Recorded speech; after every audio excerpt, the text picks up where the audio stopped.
she stood abandoned at the altar, shackled in chains, and stripped of dignity until a mysterious stranger set her free, with a vow that bound their fates together. But is his promise of forever a gift of true love, or a perilous path she dares not take?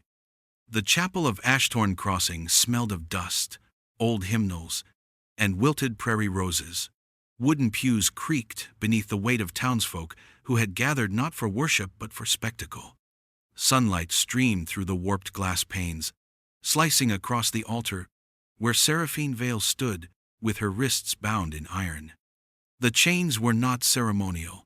They bit into her skin, leaving faint welts where she had once hoped for a ring. She lifted her chin, refusing to let the tears gathering at the corners of her eyes fall. Around her, whispers hissed like snakes in dry grass. Pastor Grindle's voice dripped with false righteousness as he spoke over her. A bride must be obedient. A bride must be kept pure and humble. Today, Ashthorne Crossing shall witness unbreakable vows. He rattled the keys at his belt, his eyes glittering with possession rather than piety. Seraphine's heart pounded. She had come west on promises of a new beginning, of love wrapped in safety, of a home where her name would be spoken with care. Instead, she found herself paraded like a sinner in chains, her future reduced to spectacle. She searched the crowd, desperate for even one sympathetic face. The women looked away. The men looked through her. Even Sheriff Boone, standing at the back with his hat low, did nothing. The weight of the moment pressed down until she could barely breathe. The chapel air was stifling, her lungs shallow, the sound of her pulse louder than Grindle's sermon. Then the doors groaned open. A figure stepped inside, silhouetted against the blazing desert light. He was tall, shoulders broad beneath a trail-worn coat, his hat shadowing his face. Dust clung to him, as though he had ridden miles without pause. Every eye in the chapel turned, a collective intake of breath filling the silence. He walked forward with the steady rhythm of boots on wood, the kind of rhythm that made men wary and women hold their breath. When he reached the altar, he did not bow, did not ask permission. He simply looked at Seraphine, his eyes gray as a storm over the mesa meeting hers. The world slowed. Without a word, he drew a knife from his belt. Its blade caught the fractured light. Pastor Grindle sputtered, stepping back, but the stranger's gaze never left Seraphine's. With one swift motion, he cut through the iron chain. It clattered against the chapel floor, ringing louder than church bells.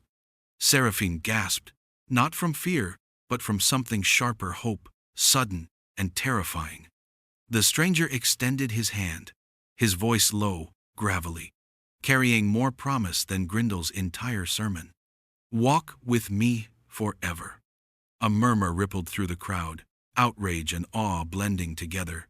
Grindle shouted, Boone stirred, but Seraphine only saw the outstretched hand, roughened by travel yet steady as stone. Her wrists were free, her heart pounding against a future she had never dared imagine. And then she stepped forward.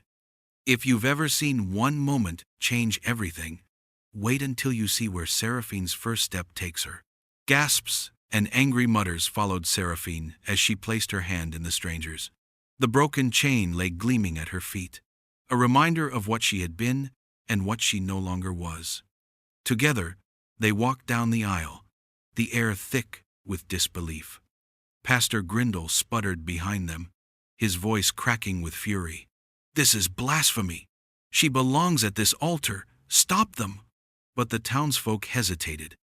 No one wanted to step into the path of the drifter, whose very presence seemed carved from stone. Outside, the sun hit Seraphine's face like fire after the gloom of the chapel. She blinked at its brightness, still dazed by the stranger's audacity. Her wrists throbbed where the chains had been, but freedom, raw and fragile, coursed through her veins. "Who are you?" she asked, her voice trembling with both gratitude and fear. The man didn't stop walking until they reached the shadow of a mesquite tree at the edge of the street. Only then did he remove his hat, revealing eyes the color of storm clouds and a face marked by long miles and old scars. "Cale Mercer," he said simply. His voice was low, unhurried, as though he rarely bothered to use it. Seraphine swallowed hard. "Why? Why would you help me?" Cale looked back toward the chapel, where Grindel now stood on the steps, red-faced and shouting threats. "Because chains don't belong to a bride." His words carried no softness, only a truth that could not be argued. Sheriff Boone pushed through the crowd and strode toward them. His hand rested uneasily on his revolver. "Mercer," he called, his tone strained. "You know what you've done?" Cale's shoulders squared, but he did not reach for his weapon. "Stopped a farce." Boone's gaze flicked to Seraphine. For a moment, regret softened the lines of his weathered face. "Miss Vale, you should come back. This town, it won't forgive you for running." Seraphine met his eyes, her voice steadier now. "I didn't run. I was rescued." The sheriff hesitated, torn between his badge and his conscience. Finally, he muttered, "This isn't the end of it," and turned away. Cale set his hat back on his head and started walking again, motioning for her to follow. "Best not linger. Grindel's got too many ears in this town." Seraphine hurried to keep pace. "Where are we going?" "Away from here." His answer was final, yet it carried no threat. Each step away from the chapel, from the faces that had judged her, loosened the grip of fear inside her chest. She studied the man beside her, this drifter with storm-gray eyes. He carried silence like a weapon, and though his reputation hung over him like shadow, she sensed something in him that the town had never seen. Mercy. As they disappeared down the dirt road, Seraphine realized her fate was no longer tied to chains or vows made in fear. It was bound now to the path of a stranger whose secrets might be as dangerous as his protection. And yet, for the first time in her life, she felt she was walking toward something, not away.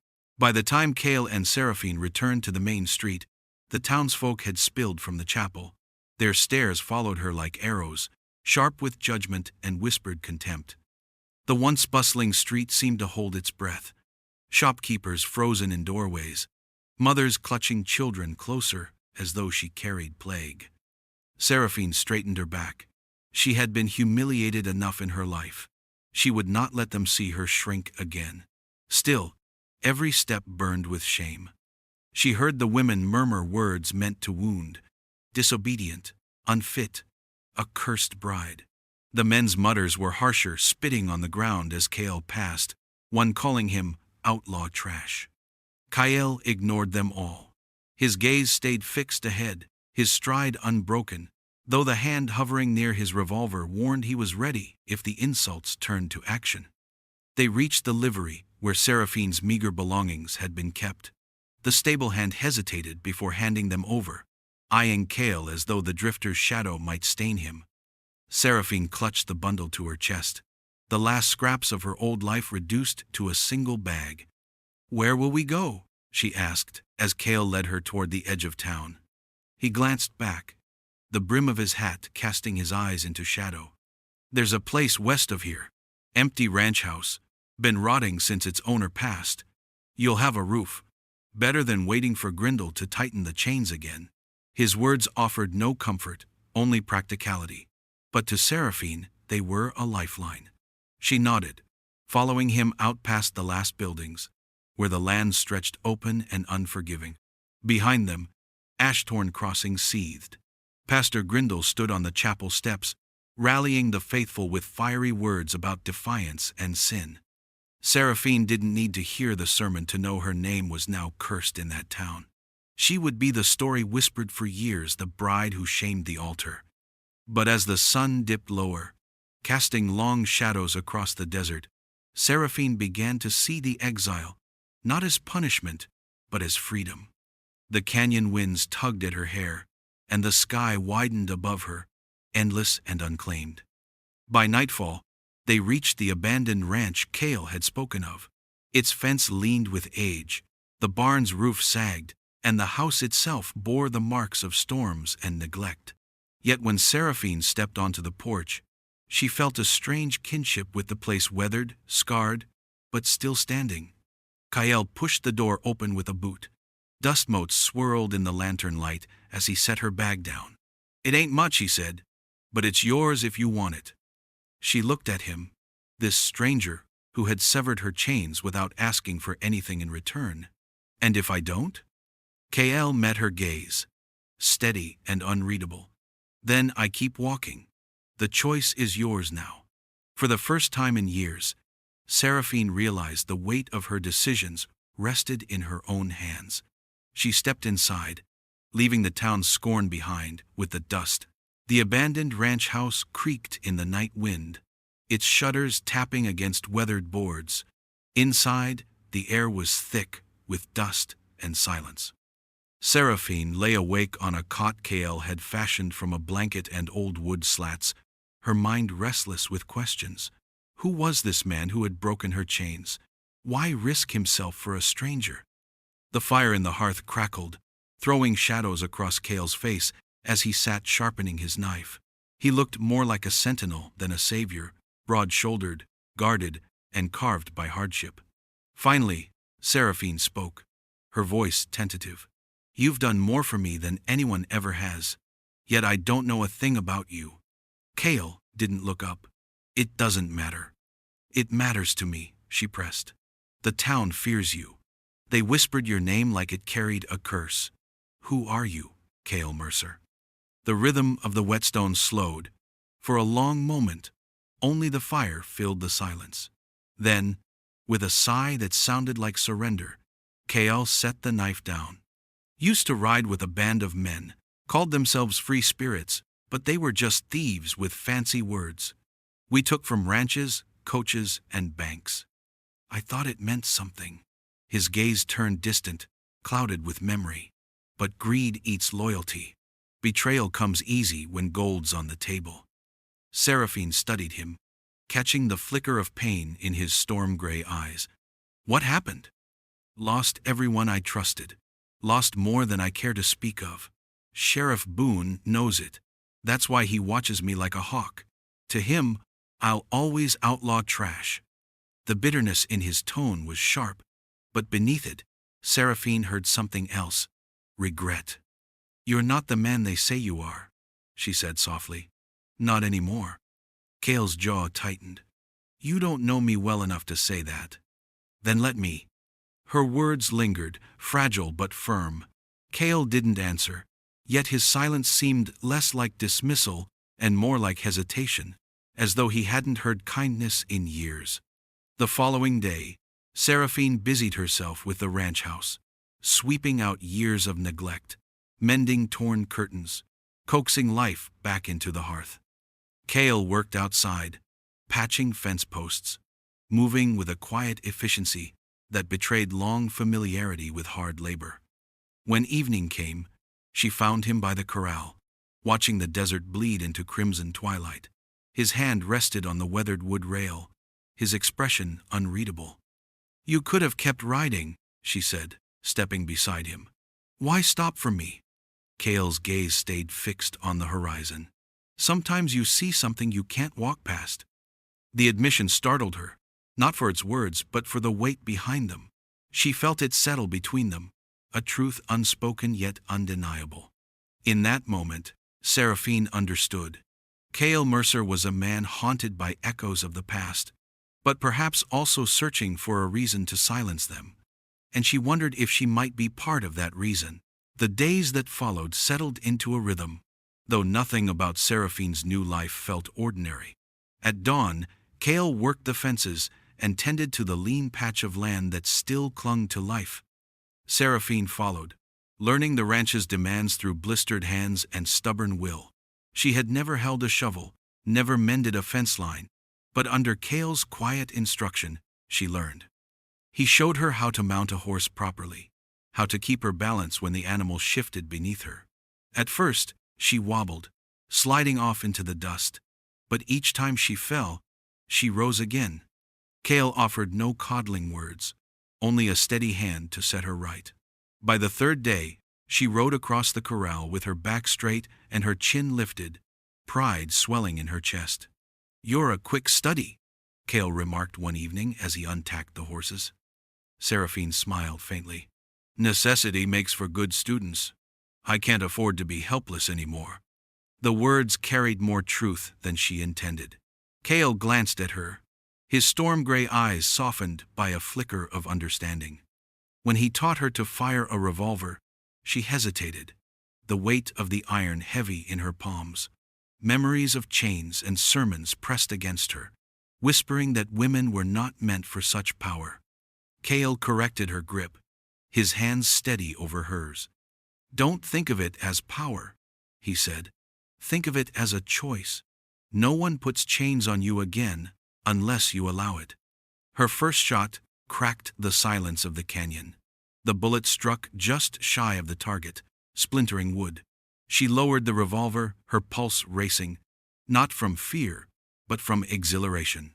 She looked at Cale and whispered, "I never thought I'd feel free enough to choose." Something passed between them then, unspoken yet undeniable. Nights brought a different rhythm. They ate simple meals by the fire, the silence between them neither strained nor empty. Cale often sat sharpening his knife or mending tack, while Seraphine sewed worn curtains or hummed faint tunes to herself. Slowly, the house lost its desolation, its rooms filling with the warmth of two people learning to breathe again. Yet closeness carried its own weight. Seraphine began to feel her heart stir in ways she had long feared. She found herself watching the way Cale's hands moved when he worked, steady and unyielding, or the way his voice dropped low when he spoke her name. She tried to hide it, reminding herself he was a drifter, a man carrying shadows too heavy to rest. One evening, as the firelight danced against the walls, Cale caught her gaze lingering too long. He looked away, his jaw tightening. "You deserve more than a man with a past like mine." Seraphine's reply was quiet but fierce. "Better is a lie, true is enough." The words hung between them, fragile as glass, yet strong enough to bind something neither dared name. For the first time in her life, Seraphine felt chains tightening not around her wrists, but around her heart, and she wasn't certain she wanted them broken, was not the only one brewing. They had spent the morning mending fences when Seraphine first noticed the riders, a cluster of shadows on the ridge, too still to be travelers. By dusk, the figures vanished, only for the sound of hoofbeats to rise again as thunder cracked. "They're not ranch hands," Cale muttered as he checked his revolver. "Grindel's men. He's making his move." Seraphine's stomach knotted. She knew the pastor's pride would not allow her defiance to stand. Chains had been his weapon. Now, he sent guns. Cale extinguished the lanterns, plunging the house into darkness. "Stay low," he ordered. His voice was calm, but his eyes flashed like the lightning splitting the sky. The first shots rang out, shattering the silence. Bullets tore through the wooden siding, sending splinters flying. Seraphine ducked behind the hearth, her heart hammering louder than the storm outside. Cale returned fire from the window, each shot precise, measured, the movements of a man who had survived worse. Rain poured in sheets, slamming against the roof. The thunder of hooves circled the ranch as the hired guns whooped and hollered, trying to flush them out. Cale moved swiftly, shifting between windows, firing into the shadows. One rider cried out and fell, swallowed by mud. Seraphine pressed her hands over her ears, then forced them down. Fear would not chain her now. She crawled to the small trunk where Cale had left a spare rifle. Her hands trembled as she lifted it, the storm's roar drowning her doubts. Cale caught sight of her. "Seraphine, I won't sit idle while you fight for me." Her voice cut through the thunder, steadier than she expected. He hesitated, then nodded once. "Keep it steady. Breathe before you pull." Together they fired into the chaos, the flashes of gunfire lighting the rain-slick yard. At last, the hoofbeats retreated, riders scattering into the storm. The sudden quiet was deafening, broken only by the hiss of rain and Seraphine's ragged breaths. Cale barred the door and leaned against it, chest rising and falling. "They'll be back," he said. Seraphine lowered the rifle, her arms aching, her body trembling from more than exertion. She looked at Cale, soaked to the bone, his hair plastered to his forehead, his eyes still sharp with battle. Something shifted inside her. Tonight she had not been a rescued bride, but a fighter at his side. The storm raged on above the mesa, but within the walls of the old ranch house, Seraphine felt something stronger than fear take root: resolve. She would no longer live bound by chains or sermons. She would fight for her freedom, and for the man who had given it back to her. The storm broke by dawn, leaving the land heavy with silence. The air smelled of wet earth and gunpowder. Seraphine stepped out onto the porch, her skirts damp from the night before, and looked over the scarred yard. Mud bore the deep prints of hooves, spent shells gleamed in the morning light, and the broken fence leaned worse than ever. Yet the house still stood. Cale was already outside, scanning the horizon, revolver at his side. His coat clung to his shoulders, dark from the rain. "They'll try again," he said. His voice carried no fear, only certainty. Before Seraphine could answer, the sound of another horse approached, not a band of raiders this time, but a single rider. Sheriff Calder Boone rode into the yard, his badge dulled by dust, his face drawn from sleepless nights. He dismounted slowly, raising both hands to show he came without threat. "Cale, Miss Vale," he greeted, his voice carrying the weight of hesitation. "You've stirred a storm fiercer than last night's thunder." Cale's eyes narrowed. "Come to drag us back to Grindle?"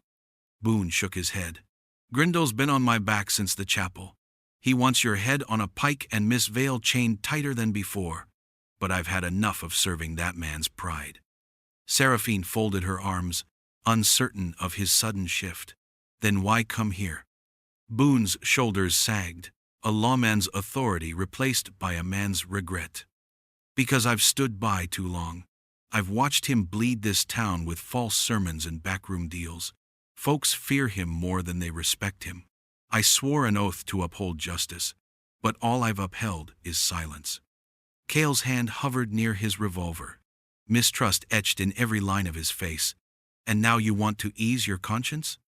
Boone met his glare. "No, I want to end his hold, but I can't do it alone. Grindle's got men in his pocket, merchants, ranchers, even the deputy. The town won't rise unless someone stands first." Seraphine stepped closer, her voice steady. "You want us to expose him?" Boone nodded. "If you can prove his dealings, his bribes, his threats, the people will turn. Once they do, I can put the law behind it. Until then, my badge is just tin." Silence stretched, broken only by the creak of the porch in the wind. Cale studied Boone, weighing his words like bullets in a chamber. Finally, Cale spoke. "And if we help, what guarantee do we have that you won't betray us the moment it suits you?" Boone's jaw tightened. "No guarantee. Only this my word. I've failed this town long enough. I won't fail again." Seraphine looked between the two men. Cale's suspicion, Boone's shame, her own hunger for freedom, all collided in her chest. She realized the path forward would not be carved by running, but by confronting. Her voice rang clear. "Then we stand. Grindle may have chained me once, but I'll break him with truth." For the first time, Boone smiled not with triumph, but with relief. Then maybe this town still has a chance. Night settled heavy over the canyon, the sky pierced with stars sharp as glass. The fire Cale built burned low, its flames licking against the dry wood with a steady rhythm. Seraphine sat close, her skirts drawn around her knees, the glow painting her face in hues of gold and shadow. Boone had returned to town to mask his visit, leaving them alone again in the old ranch house. For a long time, neither spoke. The silence was not awkward, it was the weight of unsaid things pressing down like the night air. At last, Seraphine broke it. "I've never told anyone," she began, her voice low, "what came before Ashthorn Crossing. People see me as a mail-order bride, a girl running west for adventure or fortune. But that was never the truth. Cale looked at her, his gray eyes steady. He didn't urge her on, but the quiet between them gave her courage. I was passed from home to home as a child, fostered, traded, sold when the coin grew thin. I learned to keep my voice soft, my head bowed, because it kept me alive. When I answered that ad for marriage, it wasn't for love. It was an escape. I thought a husband's name would be safer than an orphan's. Instead, I walked into chains. Her words trembled, but they did not break. For once, she spoke to them as truth, not shame. Cale's jaw tightened. The firelight caught the scar along his temple, the mark of his own past. Grindel's the kind of man who feeds on broken things. But you're not broken, Seraphine. Not anymore. She met his gaze, surprised by the conviction in his tone. And you? What chains hold you still? For a moment, Cale looked away, his hand curling around a cup of black coffee gone cold. I once dreamed of my family, of a place to put down roots, to lay my hat where it wouldn't need to move again. But I traded that dream for an outlaw company, for blood and gold. When the knives came out, I was left standing in the ashes. Since then, I've carried the weight that no one should trust me with their future. Seraphine leaned forward, her voice soft but fierce. You broke my chains. That counts for something. The fire snapped, sparks rising into the night. Cale's eyes met hers again, and for the first time, the storm in them seemed to ease. They sat in the glow, two souls stripped of pretense, bound not by vows or chains but by shared scars. The night felt fragile, as though the smallest word could shatter it, yet neither turned away. Finally, Seraphine reached across the firelight, her hand brushing his. It was not a plea, not even a promise, only a quiet recognition that two broken pasts might forge something unbreakable. Cale didn't pull away, and for the first time in years, both of them felt less alone. Ashthorn Crossing was restless. Word of Grindel's fury had spread like wildfire, his sermons growing louder, his grip on the town tightening with threats and promises. By the time Seraphine and Cale rode back into the square, whispers preceded them. Faces appeared in windows, and shopkeepers paused mid-sale to watch. Seraphine dismounted, her boots striking the packed dirt with purpose. She no longer carried herself as the girl in chains. Her chin was high, her gaze steady, and though her heart pounded, she did not falter.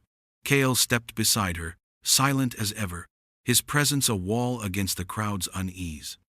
At the center of the square, Pastor Grindel stood on the church steps, flanked by two hired guns.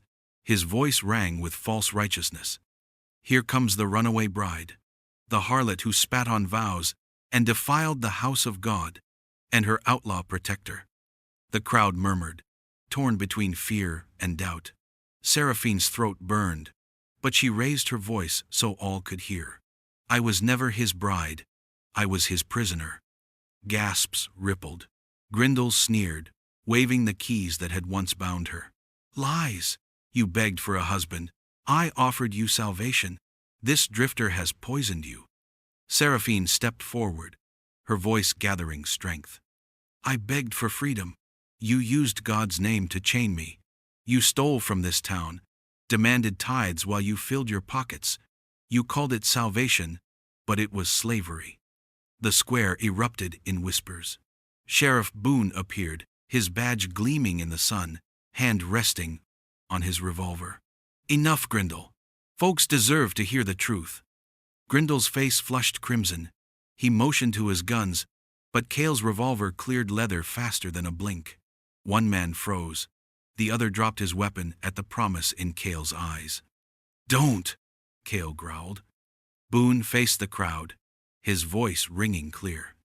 I've seen Grindel's ledgers, the money meant for orphans, for widows, for the church itself. He gambled it away, sold favors, bought loyalty. I stayed quiet too long. But no more. The townsfolk wavered, torn between habit and awakening. Then an old woman, hunched with years, stepped forward. "My boy went hungry, while you sat fat at your table, Pastor."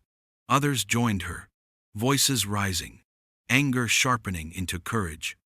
Grindal shouted above them, desperation cracking his tone. "You're blind! This woman is a Jezebel! This outlaw's a devil!" "No," Seraphine said, her voice cutting through the clamor. "We are free, and you will never chain us or this town again." Boone moved then, drawing his revolver with authority he had long neglected. "Ezekiel Grindal, you're under arrest for fraud, coercion, and theft." Grindal stumbled back, sputtering, but the crowd had turned. His power shattered in an instant, the chains he forged falling in the dust. Boone's deputies, men once bought, now seized his arms, the weight of the town behind them. Seraphine's chest heaved as silence settled. She looked at Cale, who gave a single nod, his gray eyes steady. Together they had faced the reckoning, and for the first time, Ashthorne Crossing stood unbound.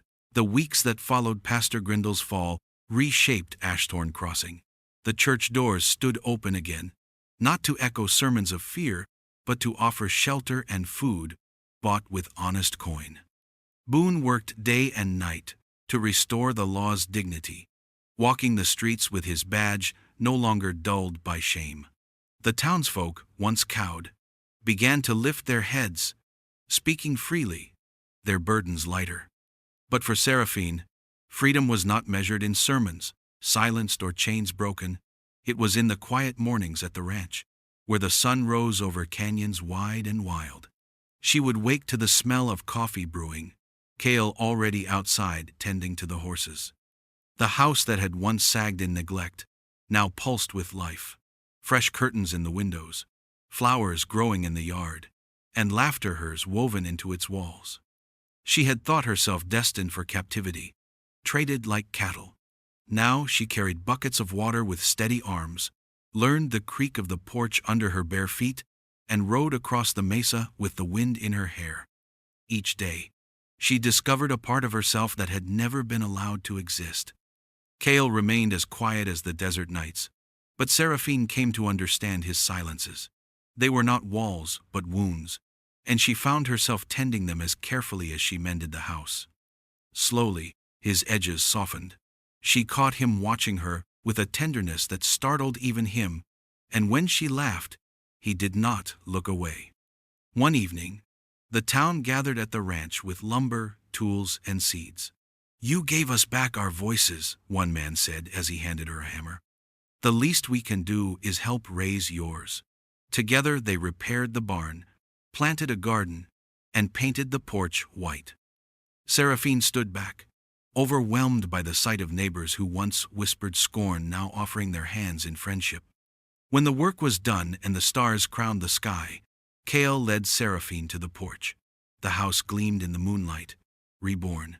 He stood silent for a long moment, his storm-gray eyes searching hers. "Seraphine," he began, his voice low, rough as gravel yet steady. "When I cut your chains in that chapel, I wasn't thinkin' of forever. I was thinkin' of a single step, but every step since, they've all led me here." Her heart caught in her throat. Cale reached for her hand, his calloused fingers warm and sure.